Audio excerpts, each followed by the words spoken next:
Assalamualaikum warahmatullahi wabarakatuh. Alhamdulillahilladzi khalaqas samawati wal ardh wa ja'ala adh-dhulumati wan nur thumma alladzina kafaru bi rabbihim ya'dilun. Asyhadu an la ilaha illallah wahdahu la syarika lah wa asyhadu anna Muhammadan abduhu wa rasuluhu la nabiyya ba'da. Allahumma fasalli wa sallim ala Muhammadin wa ala alihi wa ashabihi wa man tabi'ahum bi ihsanin ila yaumiddin. Faqala ta'ala rabbi shrah li sadri wa yassir li amri wahlul 'uqdatam min lisani yafqahu qawli. Faqala ta'ala aydan fi suratin ukhra wallati takhafuna nushuzahunna fa'idhuhunna wahjuruhunna fil madaji' wadribuhunna fa in ata'nakum fala tabghu 'alayhinna sabila innallaha kana aliyan kabira. Sadaqallahul azim. Alhamdulillah, kembali kita bersyukur memuji Allah sang pemilik alam semesta atas nikmat rahmat yang masih menyertai kita semua hingga saat ini. Kita tinggalkan pekerjaan dunia kita hadir menunaikan salat zuhur berjamaah di Masjid Agung Nurul Iman yang penuh kemuliaan ini. Semoga ibadah salat zuhur yang akan segera kita tunaikan ini menjadi salat zuhur yang paling terbaik yang pernah kita tunaikan sepanjang hayat kita. Selawat dan salam kita sampaikan buat junjungan alam Nabi yang mulia, Nabi Muhammad sallallahu alaihi wasallam. Allahumma salli ala Muhammad wa ala ali Muhammad. Kaum muslimin jemaah salat zuhur yang dimuliakan Allah Subhanahu wa taala. Kultum zuhur kita pada siang ini kita landaskan di dalam surat An-Nisa pada ayat yang ke-34. Sesungguhnya ayat ini berbicara tentang perkara nusuz di dalam kehidupan berumah tangga. Wallati takhafuna nushuzahunna fa'idhuhunna. Kata Allah, dan istri-istrimu yang kamu khawatir akan nusuz kepadamu, fa'idhuhunna, ingatkan mereka itu, beritahukan kepada mereka, ajar dan didiklah istri-istrimu itu, kata Allah. Kemudian jika mereka tidak berubah, wahjuruhunna fil madaji', hijrahlah kamu dari tempat tidurnya. Sudah dilakukan tapi masih belum ada perubahan, kata Allah, wadribuhunna, dan pukullah istrimu itu. Fa in ata'nakum fala tabghu 'alaihinna sabila. Jika mereka telah kembali taat kepadamu, fala tabghu 'alaihinna sabila, jangan kamu cari-cari jalan untuk menyusahkan hati dan perasaan mereka. Innallaha kana 'aliyan kabira. Sesungguhnya Allah Maha Tinggi lagi Maha Besar. Al-Quran surah An-Nisa ayat yang ke-34. Ma'asyiral muslimin jamaah salat zuhur yang dimuliakan Allah Subhanahu wa taala. Sejatinya kehidupan berumah tangga itu sudah menjadi cita-cita dan harapan bagi semua orang ingin mendapatkan rumah tangga yang sakinah, mawaddah, warahmah. Kehidupan berumah tangga yang penuh dengan kebahagiaan, ketentraman, berada di bawah kebahagiaan sesuai dengan apa yang menjadi cita-cita dan harapan semua orang. Tetapi dalam kehidupan berumah tangga itu sesungguhnya tidak pula berjalan mulus dan seindah yang dibayangkan. Ternyata di dalam kehidupan berumah tangga itu banyak ujian dan cobaan yang mesti dilalui oleh setiap pribadi manusia dalam menjalani kehidupannya. Oleh karena itu kata Allah, jika terjadi persoalan itu dalam rumah tanggamu, maka mesti ada solusi yang ditunjukkan oleh Allah bagaimana cara mengatasi persoalan dalam berumah tangga itu agar tidak sampai pada perceraian. Maka kata Allah, wallati takhafuna nusyuzahunna, istri-istrimu yang kamu khawatir kepadamu akan nusyuz, ingatkan mereka. Nusyuz itu berakar dari kata nasyaza yansuzu nusyuzan, artinya irtifa, sesuatu yang terangkat tinggi dari tempatnya. Maka para ulama memberikan pengertian nusyuz itu sikap seorang istri yang merasa lebih tinggi dari suaminya, sehingga dia tidak perlu lagi menghormati dan menghargai suaminya itu, baik itu ditunjukkan secara langsung ataupun mungkin secara tidak langsung. Maka perbuatan ini disebut dengan nusyuz namanya. Nusyuz itu diharamkan oleh Allah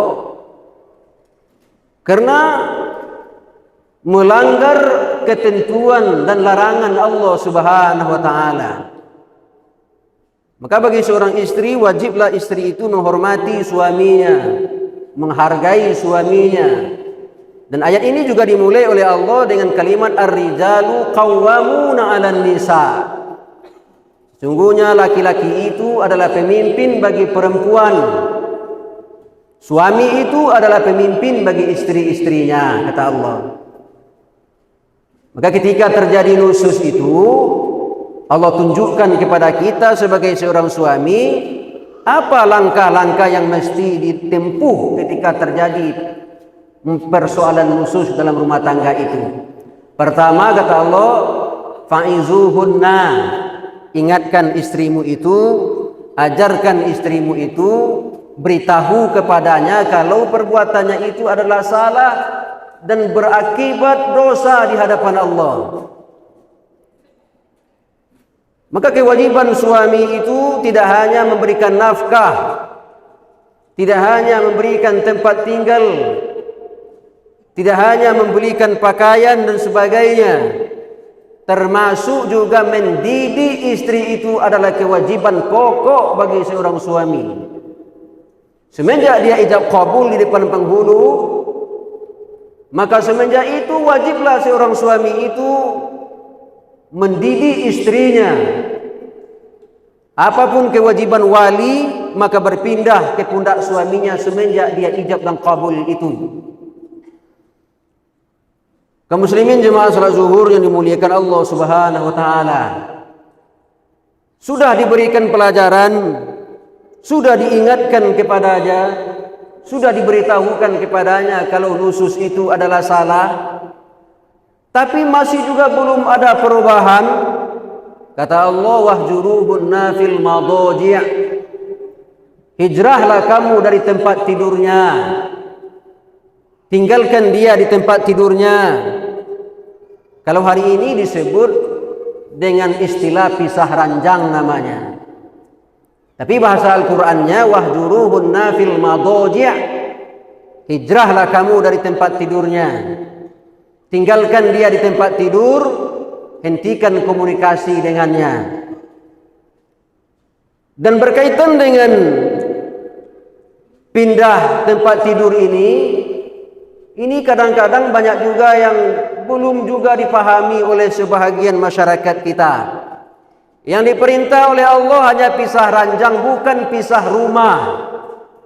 Hari ini banyak terjadi kasus, begitu terjadi persoalan di rumah tangga, meninggalkan rumah, Padahal disuruh Allah bukan meninggalkan rumah, pisah ranjang. Ketentuan pisah ranjang itu masih berada di dalam rumah yang sama, tapi pisah tempat tidur saja. Bahkan para ulama memberikan penjelasan berapa lamanya boleh pisah ranjang itu, berapa lamanya tidak berkomunikasi itu, selama 3 hari lamanya. Maka ketika ketentuan ini dijalankan oleh setiap pasangan dalam kehidupan berumah tangga, insya Allah persoalan-persoalan rumah tangga itu akan bisa teratasi dan terselesaikan dengan baik. Hari ini banyak terjadi kasus perceraian di pengadilan itu. Dulu Kota Padang pernah viral di media sosial. 100 dalam sehari itu terjadi kasus gugat cerai di pengadilan itu. Coba bayangkan andaikan itu benar terjadi, benar adanya 100 kasus terjadi gugat cerai di pengadilan itu. Kalau dalam 1 bulan 30 hari 3.000 kasus terjadi gugat cerai di pengadilan itu, ini kan bahaya. Maka hal seperti ini perlu diperhatikan sesungguhnya agar jangan terjadi perceraian itu. Kaum muslimin jemaah salat zuhur yang dimuliakan Allah Subhanahu wa taala. Maka kata Allah tingkatan kedua, wahjuruhunna fil madaji'. Hijrahlah kamu dari tempat tidurnya, tapi tidak boleh lebih dari 3 hari. Kenapa? Karena tidak halal bagi seorang muslim dan mukmin tidak bertegur sapa dengan saudaranya melebihi 3 hari. Ini dasarnya. Kaum muslimin jemaah salat zuhur yang dimuliakan Allah, jika juga tidak terjadi perubahan, sudah dilakukan menasihati sudah, pisah ranjang sudah, tapi juga tidak ada perubahan, tanda-tanda akan berubah. Kata Allah, wadribuhunna, pukullah istrimu itu dengan pukulan yang tidak menyakiti fisiknya. Pada bagian ketiga ini biasanya sering jamaah memprotes ini. Ini bisa berbahaya kalau tidak dijelaskan pada kalimat yang ketiga ini, wadribuhunna, maka pukullah istrimu itu, kata Allah. Ternyata memukul itu dijelaskan oleh Allah dalam Quran surat Shad pada ayat yang ke-44 berkaitan dengan kisah Nabi Ayub yang ditimpa oleh penyakit. Satu kali Nabi Ayub ditimpa oleh penyakit kulit, sekujur tubuhnya sakit, dan Nabi Ayub bersumpah akan memukul istrinya. Lalu Allah tunjukkan cara kepada Nabi Ayub bagaimana memukul istrinya itu. Kata Allah, wa khuz biyadikal diksan fadrib bihi wala tahnas.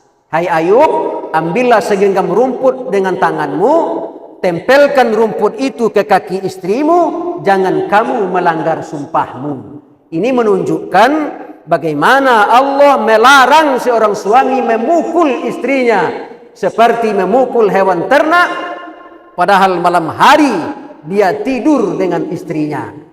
Maka laki-laki terbaik itu, kata Nabi, adalah yang paling baik akhlaknya, dan orang yang paling baik akhlaknya adalah yang paling baik kepada istrinya. Demikian saja kultum zuhur yang bisa kita sampaikan. Terima kasih. Wabillahi taufik wal hidayah. Assalamualaikum warahmatullahi wabarakatuh.